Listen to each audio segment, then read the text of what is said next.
नमस्कार. T V बुलन्सनीत आपलं स्वागत आहे. आपण बघतो या ठिकाणी संभाजीनगरच्या कॉर्नरपासून डायरेक्ट प्रियदर्शनी कॉलनी, संभाजीनगर, भोकरदन नाका, म्हाडा कॉलनी तर लगे मोंढा रोडपर्यंत हा VIP रोड झालेला आहे.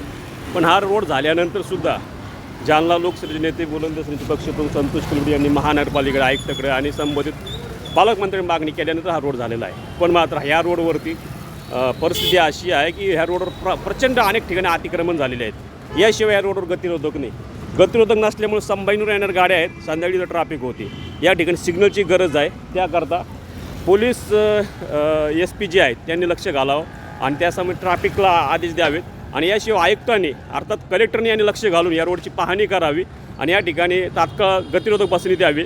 गतिरोधक नाही बसले तर इथं मोठा अपघात होऊ शकतो. अपघात जर झाला तर अनेक प्रकार घडू शकतात. त्याच्याकरता लोकांचंही म्हणणं काय या विषयावर आपण दाखवूच. पण स्वराज्याचं बुलंद आज टी व्ही बुलंदनी बातमी दाखली. कदाचित पोलीस आयुक्त कार्यालय इथं होईलच, पण SP साहेब याचं लक्ष घालतील आणि कलेक्टर मॅडमसुद्धा लक्ष घालतील. स्वराज्याचं बुलंद आज टी व्ही बुलंदनी आपण बघतो. धन्यवाद.